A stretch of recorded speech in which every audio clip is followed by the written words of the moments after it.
Oh, a little too low.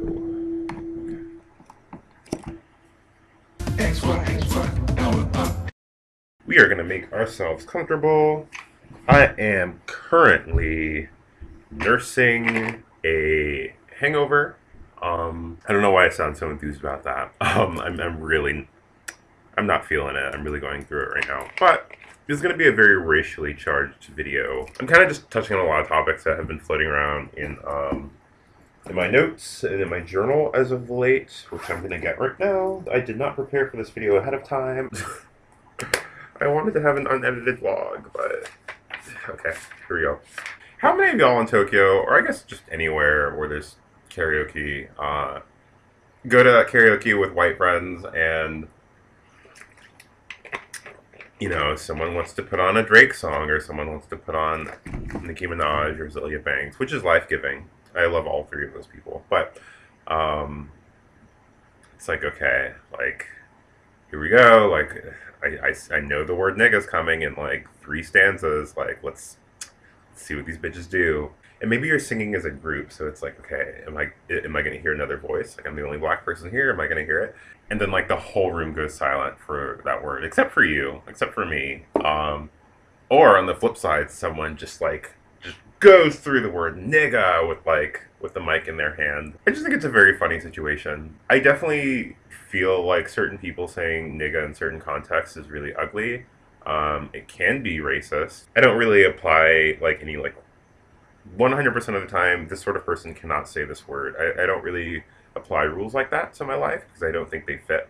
But actually, I guess it's even more funny when there's one other black person in the room and they're always like across the room from you, and then you make eye contact when you see it coming. Like you see the iceberg approaching the ship, and it's like, ooh, girl, are we gonna swerve past it, or are we gonna are we gonna run into this fucking iceberg and crash and drown? And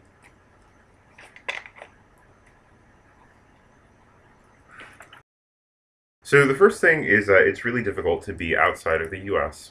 As a black person during the protests for Mike Brown, the protests for Eric Garner, the protests against police brutality, and the dialogue that's happening through that. Even if you don't feel some type of way about the issue specifically, which is hard to imagine as an American, but it's just that like the dialogue surrounding it. I wish I could say I saw more beautiful sides of people that I knew, but the people who I expected to speak out spoke out, and then I literally don't even know how many times I just witnessed Facebook conversations going on my news feed with people I was friends or acquaintances with, where they would suddenly use words like Negro to describe people, or Negroid, or talk about the blacks in a certain way, and it's just like, wow. Like, I think even as a rather jaded person of color, regarding social issues in the US, I didn't think things were that bad. Like, I did not expect all of these very explicit thoughts to be lurking around in the shadows. So really, I just learned a lot, and I feel like I would learn a lot more if I was in the US where these conversations were happening in physical space more, but yeah, I'm not. I'm here in Tokyo.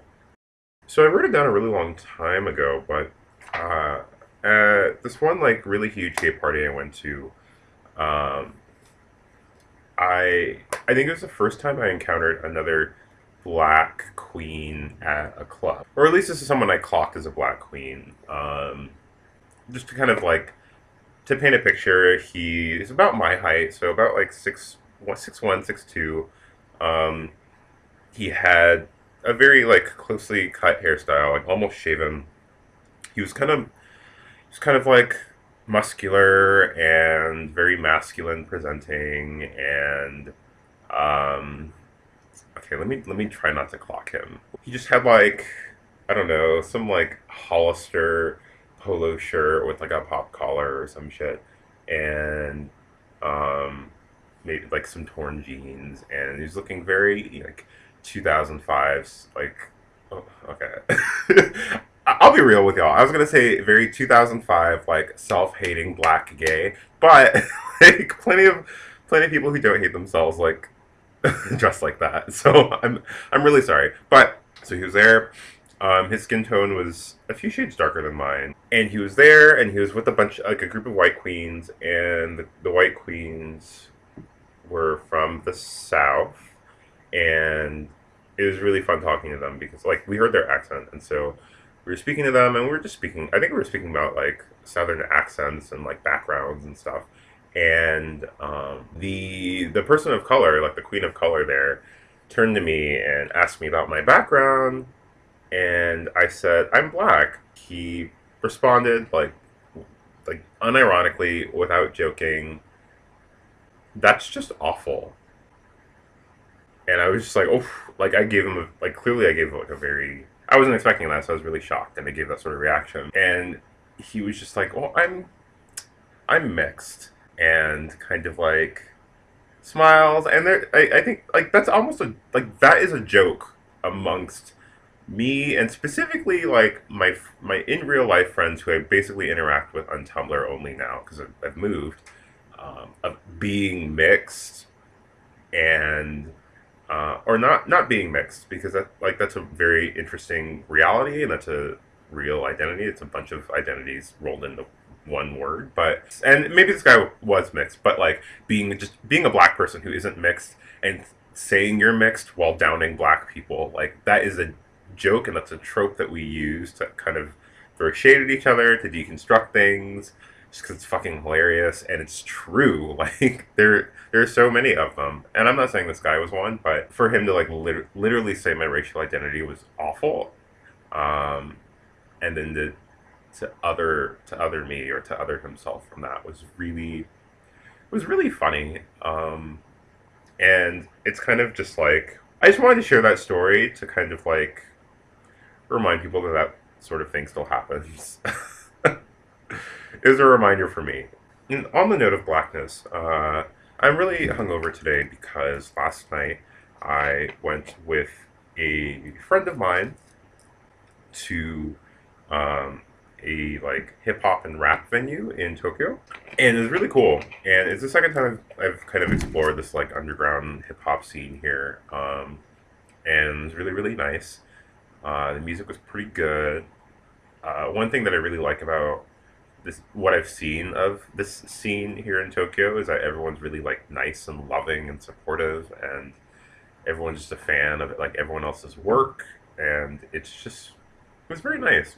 But I feel like maybe I don't know if it was the night or just like the people, but everyone was like such a huge fan of American rap, obviously, and they were specifically huge fans of rappers who came out of Long Beach, California. So it's really interesting because I'm the only black person here.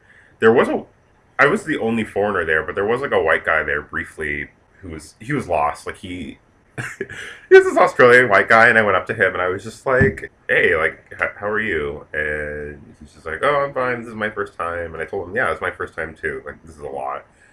And he's like, "Yeah, like, I don't know." And then he disappears like 10 minutes later. So I was like the only foreigner there, the only black person there, and it just so happens that I was born in Long Beach and have visited Long Beach a bunch of times, and I still have family in Long Beach.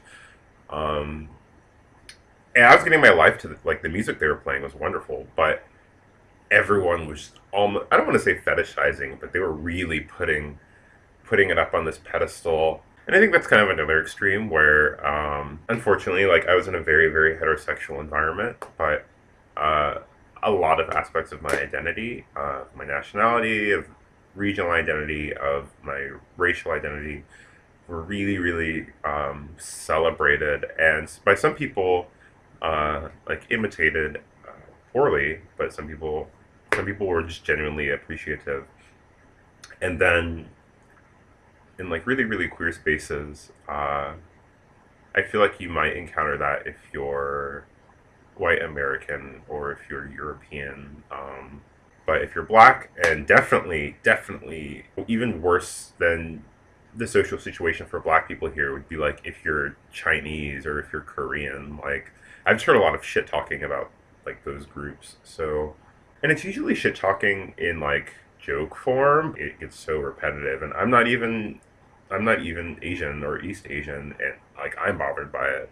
But yeah, I just wanted to make a video and talk about all these things. A lot of my black jet friends and just jet friends that are people of color, a lot of you have varying experiences with racism and microaggressions and dealing with awkward social situations. Many of which, like, many people are in the Inaka, and so part of me is like, oh, well, like you see black people in Tokyo, but you really don't see them that often in this part of town. And I already made a Tumblr post about it, but like I guess I'm growing out my hair again. Y'all saw it was like really long a year ago, and no one said anything about it, and no one's made a joke about it. No one's grabbed my hair ever, and it's wonderful. Part of the reason might be because I'm taller than everyone here, but no, that's what I like to say. Like, it's people in my job are generally really respectful, and people around the neighborhood like don't like, why are you touching someone? You know, it doesn't happen. And even when I've gone to the bathhouse here, which has been a few times at this point, yeah, I don't know. I don't feel awkward. I don't feel stared at all. So that's kind of cool. I just wanted to say hey and let you all know I'm alive. You bitches on Tumblr know I'm alive because I'm never offline. But to anyone who just follows me on YouTube, I hope you're having a great day and or a great weekend whenever you watch this. Um, yeah, let me know how you're doing.